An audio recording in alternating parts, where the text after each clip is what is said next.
അസ്സലാമു അലൈക്കും വറഹ്മത്തുള്ളാഹി തആല വബറകാതുഹു. ഐഷുവിൻ്റെ ജീവിതത്തിൽ 2 ദിവസം മുമ്പേ ഉള്ള ആ ഒരു സംഭവങ്ങൾ അവൾ ഓർത്തു. അല്ലെങ്കിലും ഞാൻ എന്തിനാ വെറുതെ ആരെങ്കിലും എന്തെങ്കിലും പറഞ്ഞെന്ന് വിചാരിച്ച് വിഷമിക്കുന്നത്? എൻ്റെ ഭർത്താവാണ് അദ്ദേഹത്തോട് പിണങ്ങിയിട്ട് എന്ത് കാര്യമാണ്? അവളുടെ മനസ്സിനെ പാകപ്പെടുത്തി എന്ന് തന്നെ പറയാം. അന്ന് ആശ അവളോട് ചോദിച്ചു, ഐഷു എന്തായി, റെഡി ആയില്ലേ? ഇപ്പോൾ നീ പഴയ പോലെ ഒന്നല്ലോ, കളിയും തമാശയും ചിരിയൊക്കെ ഒരുപാടങ്ങ് കുറഞ്ഞു പോയിട്ടുണ്ട്. എനിക്ക് മനസ്സിലാകുന്നില്ല എന്താന്നുള്ളത്. എന്താ, നിനക്ക് ഇഷ്ടപ്പെട്ട ആളെ ഞാൻ വിവാഹം കഴിപ്പിച്ചു തന്നത് കൊണ്ടാണോ? അതുകൊണ്ടാണോ നിനക്ക് ഇത്ര എന്നോട് ദേഷ്യം? ആശയുടെ ആ ഒരു വാക്കിന് മുമ്പിൽ ഐഷുവിന് ഒന്നും പറയാനുണ്ടായിരുന്നില്ല. എന്താടി ഒന്നും മിണ്ടുന്നില്ലേ? അല്ലെങ്കിൽ കോളേജിൽ പോകാൻ നേരത്ത് ഭയങ്കര തല്ലായിരിക്കുമല്ലോ അങ്ങോട്ടും ഇങ്ങോട്ടൊക്കെ. ഇപ്പൊ എന്താ അങ്ങനെയൊന്നും ഇല്ലേ? ആയിക്കോട്ടെ, നമ്മളൊക്കെ നീ അങ്ങ് മറന്നുല്ലേ? ആഷിക്ക, ആര് പറഞ്ഞു? അങ്ങനെയൊന്നുമില്ല. എനിക്കെങ്ങനെ ഇക്കെ മറക്കാൻ പറ്റുമോ? കാരണം നിങ്ങൾ എൻ്റെ കൂടെപ്പിറപ്പല്ലേ. പിന്നെ ഹബിയൊക്കെ ഇപ്പോഴല്ല എൻ്റെ ജീവിതത്തിലേക്ക് കടന്നു വന്നത്. എന്നും എൻ്റെ ജീവിതത്തിൽ എനിക്ക് സന്തോഷം തരുന്നത് എൻ്റെ ആശി തന്നെയാണ്. അതെന്താടി ഇപ്പം അങ്ങനെയൊക്കെ പറയുന്നത്? എന്താ, ഹബീബ് ഉസ്താദിനോട് നീ പിണങ്ങിയോ?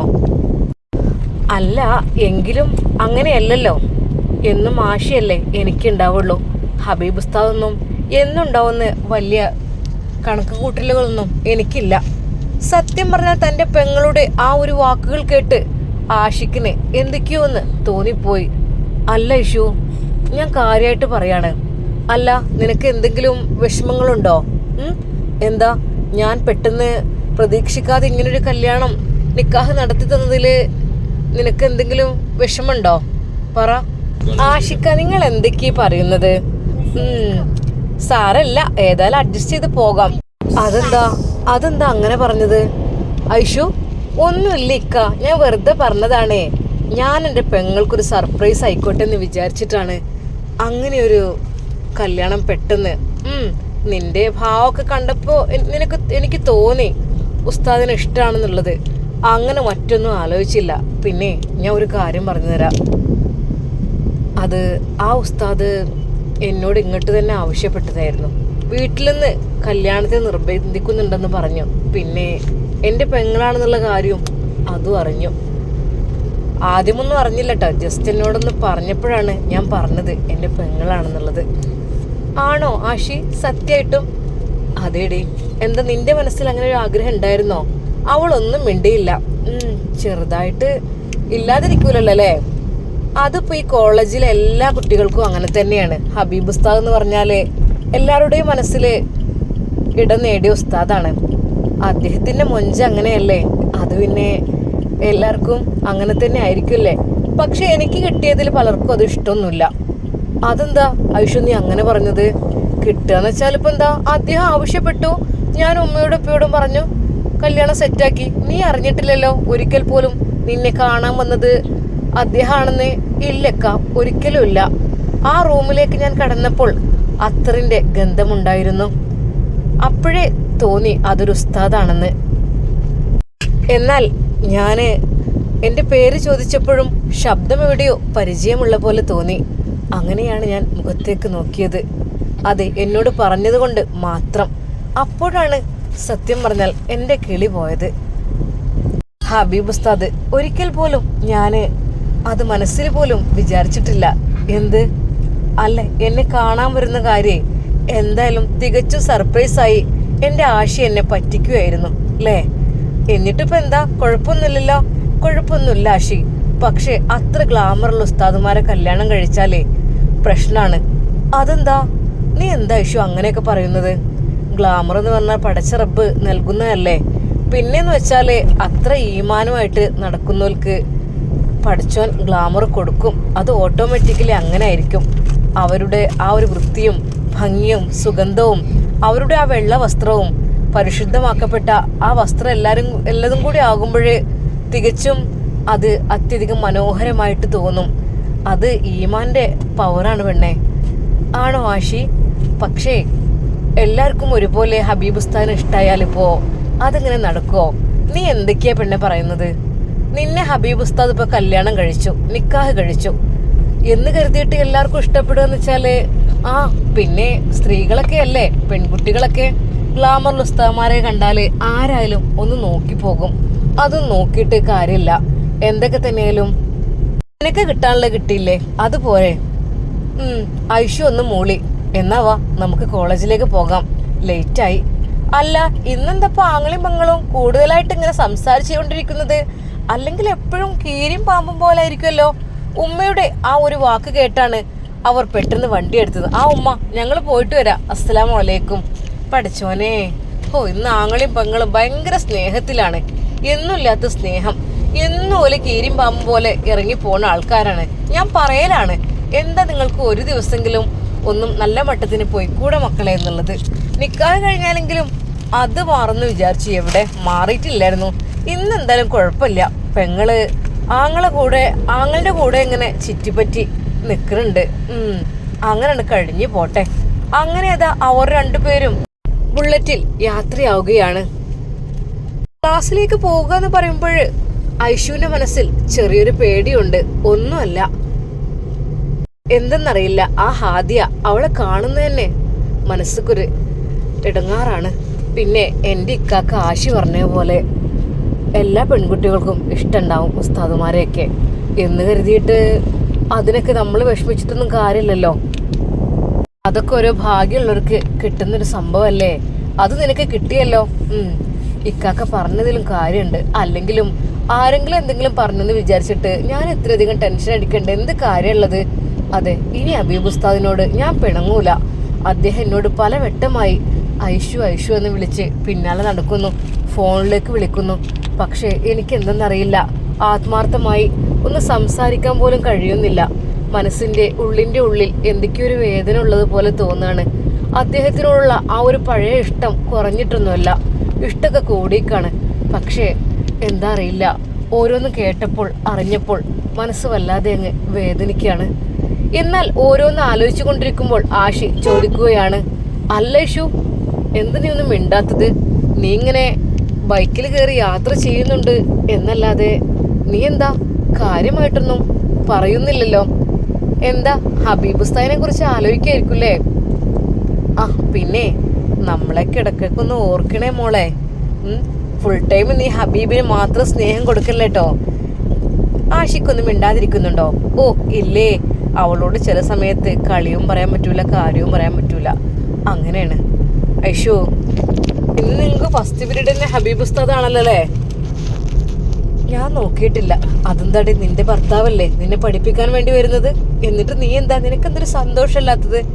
ഒന്നുമില്ല ആശി, അത് ഉസ്താദിനെ കാത്തിരിക്കാന് അവിടെ വേറെ ആരൊക്കെയുണ്ട്. നീ ഒന്ന് പോടി പെണ്ണേ. ഇങ്ങനെയൊക്കെ ആലോചിക്കാൻ പാടുണ്ടോ?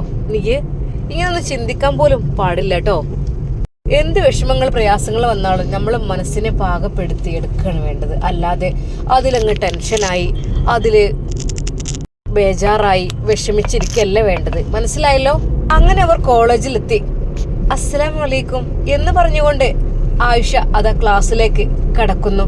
അതെ, അവളുടെ പ്രിയപ്പെട്ട ഷംന. വഅലൈക്കും അസ്സലാം. ഞാൻ വിചാരിച്ചു നീ ഇന്ന് വരില്ലാന്ന്. വന്നില്ലെങ്കിലേ നിനക്ക് 2 എണ്ണം തരണമെന്ന് വിചാരിച്ചതായിരുന്നു. അവൾ നേരെ അതാ ക്ലാസ്സിലേക്ക് കടന്നു. സാധാരണ രീതിയിൽ ക്ലാസ്സിലേക്ക് അവൾ കയറിയാൽ നിഖാബ് ഊരി വെക്കുക പതിവായിരുന്നു. എന്നാൽ അവൾ അന്ന് ഊരി വെച്ചില്ല. അതെ, 1-ാം പീരീഡ് തന്നെ തന്റെ ഹബീബ് ഉസ്താദാണ് ക്ലാസ്സിലേക്ക് വരുന്നത്. അന്ന് കുട്ടികൾക്കെല്ലാം വലിയ ചർച്ചാ വിഷയമായിരുന്നു. അതെ, മേക്കപ്പ് ഇടാത്തതിന് പകരം നമുക്ക് ഒരു കാര്യം പറഞ്ഞു തരാമെന്ന് ഹബീബ് ഉസ്താദ് ഇന്നലെ പറഞ്ഞു വെച്ചിട്ട് പറഞ്ഞില്ലല്ലോ. ഇന്ന് ഉസ്താദിനോട് ഇത് എന്തായാലും ചോദിക്കണം കേട്ടോ. ആ ഉസ്താദ് അതിനെക്കുറിച്ച് വിശദമായി പറയും. പക്ഷെ അപ്പോഴേക്കും ടൈം കഴിഞ്ഞു. അതുകൊണ്ടാണ് ഇന്ന് മറക്കരുത്, എല്ലാവരും ചോദിക്കാൻ മറക്കരുത്. എന്നാൽ അന്ന് ഹാദിയയും ക്ലാസ്സിലേക്ക് വന്നിരിക്കുന്നു. പക്ഷെ അവൾ മേക്കപ്പ് ഒന്നും ഇടാതെയാണ് വന്നിരിക്കുന്നത്. എല്ലാവരും അവളെ നോക്കി ചിരിച്ചു. ഇന്നിപ്പോ ഒന്നുമില്ലല്ലോ, ലിപ്സ്റ്റിക്കും ഇല്ല, മേക്കപ്പും ഇല്ല, ഒന്നുമില്ലാതെ. അതൊക്കെ ഹബീബ് ഉസ്താദിനെ പാട്ടിലാക്കാനുള്ള പണിയാണ് അവൾക്ക്, അല്ലാതെ വേറൊന്നല്ല. ഇന്നലെ ഉസ്താദ് ചോദിച്ചില്ലേ എന്താടി നീ മുഖത്തൊക്കെ വാരിപ്പൊത്തിയതെന്ന്? അതിന് വേണ്ടിയിട്ട് ആ ഉസ്താദിനെ ഒന്ന് വളക്കാൻ വേണ്ടിയിട്ടുള്ള ഓളെ പെടാപാടാണ്, വേറൊന്നുമല്ല. എല്ലാവരും അത് കണ്ട് ചിരിച്ചു. ഓ, മേക്കപ്പ് കൂടെ ഇല്ലാതപ്പോ അവളെ കാണാന് വല്ലാത്ത മൊഞ്ച് തന്നെയാണ്. അല്ലെങ്കിലും ഓളെ വിചാരം ഈ ക്ലാസ്സിൽ ഏറ്റവും കൂടുതൽ ഗ്ലാമർ അവളാണെന്നാണ്. പിന്നെ കുറച്ച് പണക്കാരന്റെ മോളും ഒരുപാട് വീട്ടില് വാഹനങ്ങളും എല്ലാം കൂടെ ആയപ്പോഴേ അവള് വിചാരം അവളേലും മേലൊരാളില്ലെന്ന്. പക്ഷേ പ്രതീക്ഷകളെയെല്ലാം തട്ടി മാറ്റിക്കൊണ്ടാണ് നമ്മുടെ ഹബീബ് ഉസ്താദ് ഐഷുവിനെ നിക്കാഹ് കഴിച്ചത്. അത് മൂപ്പത്തേർക്ക് വല്ലാത്തൊരു ഷോക്കായി മാറിയിട്ടുണ്ട്. അല്ലെങ്കിലും അതിവളവന്മാർക്ക് അരി അങ്ങാടിയിലെന്ന് പറഞ്ഞ പോലെ അത് ശരിക്കും നന്നായി. അവൾക്കത് വല്ലാത്തൊരു ഷോക്കായിക്കണ്. അവളുടെ മനസ്സിലെ അത് വല്ലാത്തൊരു വേദനയുണ്ട്. അതിപ്പോഴും അവള് വിചാരം അവളെ അങ്ങ് ഉസ്താദ് അങ്ങ് കെട്ടിക്കൊണ്ടു പോകും എന്നതായിരുന്നു. പക്ഷേ അതൊന്നും നടന്നില്ല. ഒരു ടീം അങ്ങനെയാണ് അഭിപ്രായപ്പെടുന്നത്. ഇന്ന് ആ ക്ലാസ്സിലെ കുട്ടികൾ 2 ടീമാണ്. ഒന്ന് ഐഷുവിന്റെ ടീമും ഒന്ന് ഹാദിയുടെ ടീമും. ഐഷുവിന്റെ ശത്രുക്കളാണ് ഹാദിയുടെ ഗ്രൂപ്പിലുള്ളത്. അങ്ങനെ അതാ ഒന്നാമത്തെ പീരീഡ് ബെല്ലടിച്ചു. അതെ, ഹബീബ് ഉസ്താദിനെ കാത്ത് ആ ക്ലാസ്സിലെ കുട്ടികളെല്ലാം ഇരിക്കുകയാണ്. ഇന്നിപ്പോ ഹബീബ് ഉസ്താദാണല്ലോ രാവിലെ വരിക. അങ്ങനെ അതാ അസ്സലാമു അലൈക്കും എന്ന് പറഞ്ഞുകൊണ്ട് ഉസ്താദ് കയറി വരുന്നു. എന്നാൽ എല്ലാവരുടെയും പ്രതീക്ഷകളെ തട്ടിമാറ്റിക്കൊണ്ട് വന്നത് ഷെഫീഖ് ഉസ്താദായിരുന്നു, ഫിഖ്ഹിന്റെ ബുക്കുമായി. കുട്ടികളുടെ ആ ഒരു സലാം മടക്കലിന് വളരെയധികം ശബ്ദം കുറഞ്ഞതുപോലെ വഅലൈക്കും അസ്സലാം. എന്താ മക്കളെ, എല്ലാവർക്കും ഒരു നിരാശ? എന്താ നിങ്ങൾ ഹബീബ് ഉസ്താദിനെ പ്രതീക്ഷിച്ച് നിൽക്കായിരിക്കും അല്ലേ? അത് ഹബീബ് ഉസ്താദ് സ്ഥലത്തില്ല. ഒരു നിമിഷം എല്ലാവരും ഒന്ന് ഞെട്ടിപ്പോയി. അതെന്താ, ഹബീബ് ഉസ്താദ് ഈ പീരീഡ് നിങ്ങൾക്ക് ക്ലാസ് എടുക്കാൻ വരുന്ന് പറഞ്ഞിരുന്നോ? ഇല്ലല്ലോ ഉസ്താദെ, ഈ പീരീഡ് ഹബീബ് ഉസ്താദിൻ്റെതാണല്ലോ, ഉസ്താദിന്റെ അടുത്ത് ഇതല്ലേ. പെട്ടെന്ന് ഹാദിയുടെ ആ ഒരു വാക്ക് കേട്ട് എന്നാലേ ഞങ്ങളൊന്ന് മാറ്റി പിടിച്ചാണ്. ഇനി നിങ്ങൾക്ക് ഹബീബ് ഉസ്താദ് മിക്കവാറും വരില്ല. എന്നാൽ എല്ലാവർക്കും അത് കേട്ടപ്പോൾ അതെന്താ ഉസ്താദ് ഇവിടുന്ന് മാറിപ്പോകണം എന്നൊക്കെയുള്ള ചെറിയൊരു ഇതൊക്കെ ഉണ്ട്. ഉറപ്പായിട്ടില്ല ഉസ്താദെ, പ്ലീസ് അങ്ങനെ പറയല്ലേ. ഞങ്ങളൊക്കെ ആ ഉസ്താദിനെ പ്രതീക്ഷിച്ച് നിൽക്കണം. അതെന്താ, ആര് പഠിപ്പിച്ചാലും പോരെ? ഉസ്താദിന്റെ വിഷയം പഠിപ്പിക്കാൻ നിങ്ങൾക്ക് വേറെ ആള് വരും. സത്യം പറഞ്ഞാൽ അവർക്ക് എല്ലാവർക്കും അതൊരു ഷോക്കായി മാറി. എന്നാൽ ഐഷു അത് കേട്ടപ്പോൾ ഒന്ന് ഞെട്ടി. പെട്ടെന്ന് ഷെഫീഖ് ഉസ്താദ്, ഇത് പാരാ ഈ നിക്കാബിട്ട് ധരിച്ചിരിക്കുന്ന ഈ കുട്ടി? സാധാരണ ഈ 2ാം ബെഞ്ചിൽ സെക്കൻഡിരിക്കുന്ന കുട്ടി ഐഷു അല്ലേ? അത് എന്താ ഐഷു, ക്ലാസ്സിലൊക്കെ നിക്കാബൊക്കെ ആയിട്ട് ഇങ്ങനെ അല്ലായിരുന്നല്ലോ നീ, എന്തു പറ്റി?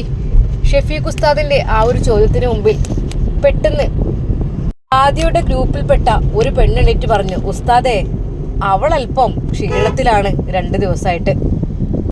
അങ്ങനെ, അതെന്തു പറ്റി? നിക്കാഹ് കഴിഞ്ഞല്ലേ? അതിൽ ഒരു പെണ്ണത് എടുത്തു പറഞ്ഞപ്പോൾ ഷെഫീഖ് ഉസ്താദ് കാര്യമായിട്ടൊന്നും പറഞ്ഞില്ല. നിങ്ങൾ ബുക്ക് എടുക്കേ, നമുക്ക് ക്ലാസ് തുടങ്ങാം. ഷെഫീഖ് ഉസ്താദിന്റെ ക്ലാസ് അത് രാവിലെ തന്നെ അത്ര ആർക്കും വല്ലാതെ അങ്ങ് പിടിച്ചില്ല. പ്രത്യേകിച്ച് ഫിഖും കൂടി ആയപ്പോൾ ആകപ്പാട് എന്തൊക്കെയോ. എത്ര പ്രതീക്ഷയിലായിരുന്നു നമ്മള്. അത് നമ്മുടെ ഹബീബ് ഉസ്താദ് വന്ന് നമുക്ക് മറ്റേ കാര്യങ്ങളൊക്കെ പറഞ്ഞു തരാന്നൊക്കെ പറഞ്ഞ് പറ്റിച്ചിട്ട് നൈസായിട്ട് മുങ്ങാൻ നിൽക്കുകയാണല്ലേ. എന്നാൽ ഹാദിയക്ക് അടങ്ങിയിരിക്കാൻ കഴിയുന്നില്ല. അങ്ങനെ ഏതായാലും അവരെല്ലാവരും മനമില്ലാ മനസ്സോടുകൂടി അത്രയും സമയം ക്ലാസ്സിലിരുന്ന് അടുത്ത പീരീഡ് ബെല്ലടിച്ചപ്പോ സമാധാനായി. ഇനിയെങ്കിലും ഒന്ന് വന്നാൽ മതിയായിരുന്നു. പെട്ടെന്ന് ഹാദിയയും അവളുടെ ഫ്രണ്ട്സും എഴുന്നേറ്റു. നേരെ സ്റ്റാഫ് റൂമിന്റെ ആ ഭാഗത്തേക്ക് അവര് ഹബീബ് ഉസ്താദ് ഉണ്ടോന്ന് നോക്കുവാൻ പോവുകയാണെന്ന് ഐഷുവിന് നന്നായിട്ട് മനസ്സിലായി. പെട്ടെന്ന് ഷംന പറഞ്ഞു, ഈ ഇവർക്ക് എന്തിന്റെ കേടാ? ഇവര് മിനിറ്റിന് സ്റ്റാഫ് റൂമൊക്കെ പോകുന്നുണ്ടല്ലോ. ഇങ്ങനെ ഉപദേശം കൊടുത്തതല്ല ഇങ്ങനെ പുറത്തിറങ്ങി നടക്കരുത് എന്നുള്ളത്. തീരെ ഒരു ഉസ്താദുമാരെ ബഹുമാനമില്ലാത്തൊരു ടീം ഇങ്ങനെ ഉണ്ടാവുമല്ലോ. റബ്ബേ. ഷംനയുടെ വാക്ക് കേട്ട് ഐഷു പറഞ്ഞു, ആയിക്കോട്ടെ ഡേ, അവരെന്തെങ്കിലും ആയിക്കോട്ടെ, ഞമ്മക്കിപ്പോ എന്താ, നമ്മൾ പഠിക്കാൻ വന്നല്ലേ ഇങ്ങോട്ട്, അല്ലാതെ ഉസ്താദുമാരെ സൗന്ദര്യം നോക്കാനും ഒന്നും വന്നല്ലോ. ശരിയാണ് ഡേ, എനിക്ക് കിട്ടിയപ്പോ ഇപ്പൊ അങ്ങനൊക്കെ പറയല്ലേ. സത്യമായിട്ടും ഞാൻ മനസ്സിൽ ആഗ്രഹിച്ചിട്ടുണ്ട് എങ്കിലും ഒരിക്കൽ പോലും എനിക്ക് കിട്ടുമെന്നൊന്നും വിചാരിച്ചിട്ടില്ല. പ്രതീക്ഷിക്കാതെ കിട്ടിയതാണ്. പക്ഷേ ഇപ്പൊ എനിക്കൊരു കാര്യം തോന്നുന്നുണ്ട്. എന്ത് കാര്യം? അത്ര സുന്ദരന്മാരെന്ന് നമ്മൾ കല്യാണം കഴിക്കരുതടേ. കാരണം ഓലെ പലരും മോഹിക്കും. പിന്നെ നമുക്കത് കാണുമ്പോൾ വിഷമാവും. നീ ഒന്ന് പോടി പെണ്ണെ, അതൊക്കെ മുളയിലെ നുള്ളി കൊടുക്കണം ആ പെണ്ണിൻ്റെ ആ ഒരു ജാടക്കാരി. പെണ്ണിൻ്റെ അഹങ്കാരമാണ്. പെണ്ണൊന്ന് പറഞ്ഞു കേട്ടില്ലേ, എൻ്റെ ഉപ്പാനെ പറഞ്ഞേക്കാട്ടോ എന്താന്നില്ലേ. ഏതായാലും ഉസ്താദ് കറക്റ്റ് മറുപടി കൊടുത്തുകൊണ്ട് അവൾ അവിടെ ഇരുന്നു പോയി. എൻ്റെ നിക്കാഹ് ഉറപ്പിച്ചാണെന്ന് പറഞ്ഞപ്പോൾ അത് നന്നായി. പക്ഷേ ആ ദേഷ്യം അവൾക്ക് നല്ലോണം ഉണ്ട് കേട്ടോ, ഓളെ കെട്ടാത്തിൻ്റെ ദേഷ്യം. ഹബീബ് ഉസ്താദിനെ തേടി ഒരു ടീം അങ്ങോട്ട് പോയിട്ടുണ്ട് സ്റ്റാഫ് റൂമിലേക്ക്. എന്നാൽ അവരുടെ എല്ലാം പ്രതീക്ഷ തട്ടി മാറ്റിക്കൊണ്ട് അവിടെ ഹബീബ് ഉസ്താദ് ഇല്ലായിരുന്നു. എന്താ ഷെഫീഖ് ഉസ്താദ് ചോദിച്ചു. ഹബീബ് ഉസ്താദ് ഇല്ലൊരു സംശയം ചോദിക്കാനായിരുന്നു. ഇല്ല, ഉസ്താദ് വന്നിട്ടില്ല. അവർ നിരാശയോടെ അതാ ക്ലാസ്സിലേക്ക് മടങ്ങിപ്പോകുന്നു. എന്നാൽ ഷംന അത് കണ്ട് ചിരിച്ചു. ഡീ ശരിക്കും ആകെ വഷളായിക്കണ്, ചമ്മിക്കണ്. ഇല്ലല്ലോ ഉസ്താദ്. ഐഷു അത് കേട്ടപ്പോൾ ചെറുതായി ഒന്ന് ചിരിച്ചു. ശരിക്കും അവർ ചമ്മിപ്പോയതിന്റെ ആ ഒരു ഇത് അവരുടെ മുഖത്തുണ്ടായിരുന്നു. ശരിക്കും ഐഷുവും തന്നെ ഇന്നല്പം ധൈര്യത്തിൽ തന്നെയാണ്. ഹാദിയ ഓൾഡ് അതൊന്ന് കുറച്ച് കുറക്കണം. ഇനി കുറച്ച് ഞാനേ ഉഷാറല്ലാഞ്ഞാലും പറ്റില്ല. വെറുതെ കരഞ്ഞിരുന്നിട്ടൊന്നും ഒരു കാര്യമില്ലല്ലോ. സത്യം പറഞ്ഞാൽ എല്ലാവരും ഹാദിയെ കളിയാക്കാണ്. കണ്ടില്ലേ, ഓളൊന്ന് മേക്കപ്പും ഇല്ല, ഒരു സംഭവവും ഇല്ല. ഓളെ ഹബീബ് ഉസ്താദിനോട് ടിപ്സ് ചോദിക്കാൻ നിന്നതാണ്. പക്ഷേ ഇന്ന് നൈസായിട്ട് ഹബീബ് ഉസ്താദ് മുങ്ങിനാ തോന്നുന്നത്. നീ ഒന്ന് പോകുന്നുണ്ടോടി? ഞാനത് വിചാരിച്ചിട്ടൊന്നല്ല. പിന്നെ എന്താന്നില്ലേ, ഇതെന്താ ഉസ്താദ്മാരെ കാണാത്തതോ, ആദ്യമായിട്ട് കാണാണോ? അങ്ങനെയൊന്നല്ല, നിനക്ക് ചെറുതായിട്ട് ഹബീബ് ഉസ്താദിനോട് ഒരു ക്രഷ് ഉണ്ട്, അത് ഞങ്ങൾക്ക് അറിയാം. മറ്റേ ടീം ശരിക്കും അവളെ കളിയാക്കുകയായിരുന്നു. എന്തിനാ പെണ്ണെ നിക്കാഹ് കഴിഞ്ഞ ഉസ്താദിന്റെ പിന്നാലെ നോക്കുന്നത്? നിനക്ക് വേറെ എത്രയോ ഉസ്താദുമാർ ഇവിടെ ഉണ്ട്, അവരാരെയും നോക്കിയാൽ പോരെ? ഈ നിക്കാഹ് കഴിഞ്ഞ് അതിനെ തന്നെ നിനക്ക് കിട്ടണമെന്ന് വെച്ചാല് അതൊക്കെ നടക്കുന്ന കാര്യമാണോ? പലരും അങ്ങനെയും പറഞ്ഞു. ഹാദിയ എഴുന്നേറ്റ് നിന്നു. പോടി, ക്ലാസ്സിൽ ശരിക്കും സീറ്റിൽ പോയിരിക്കടി, അല്ലെങ്കിൽ ഞാൻ ഷെഫീഖ് ഉസ്താദിന്റെ അടുത്ത് പോയി പറഞ്ഞു കൊടുക്കും. പിന്നെ ക്ലാസ്സിലെ ലീഡറാണെന്ന് അവളെ വിചാരം. ശരിക്കും ഹാദിയെ എല്ലാവരും ഇങ്ങോട്ട് കളിയാക്കി വഷളാക്കിയിട്ടുണ്ട്. എന്നാൽ എല്ലാവരുടെയും പ്രതീക്ഷ തട്ടിമാറ്റിക്കൊണ്ട് അതാ ശബ്ദ കോലാഹലങ്ങളുള്ള ആ ഒരു ക്ലാസ്സിലേക്ക് ഹബീബ് ഉസ്താദ് കടന്നു വരുന്നു. അസ്സലാമു അലൈക്കും. ഒരു നിമിഷം എല്ലാവരും ഞെട്ടിപ്പോയി. വഅലൈക്കും അസ്സലാം.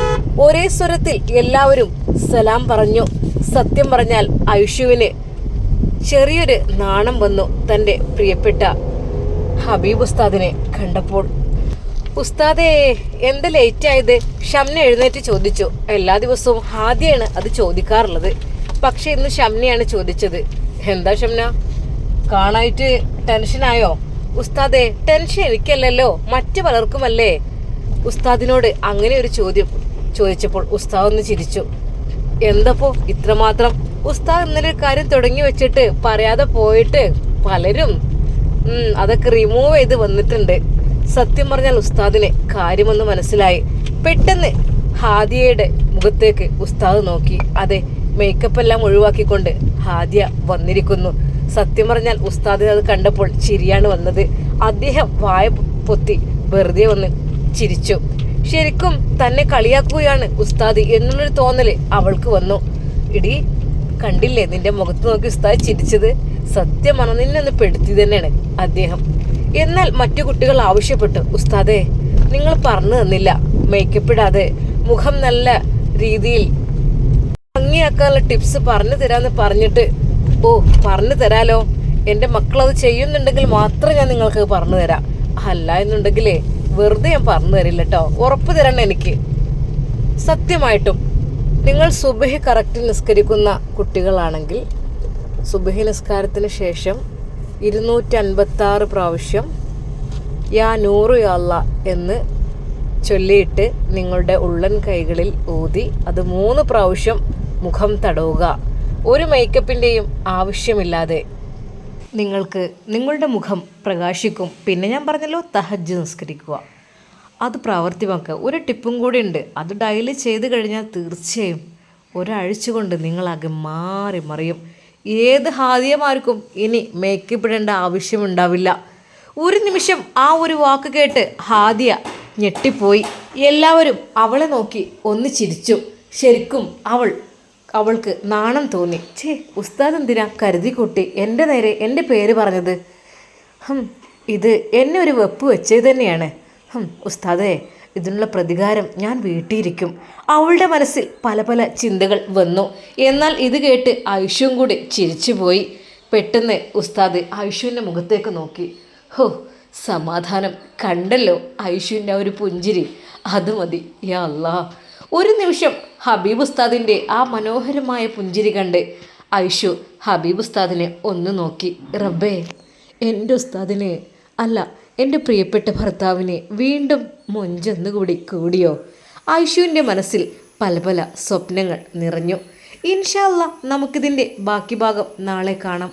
അതുവരേക്കും എല്ലാവർക്കും അസ്സലാമു അലൈക്കും വറഹ്മത്തുള്ളാഹി തആല വബറകാതുഹു.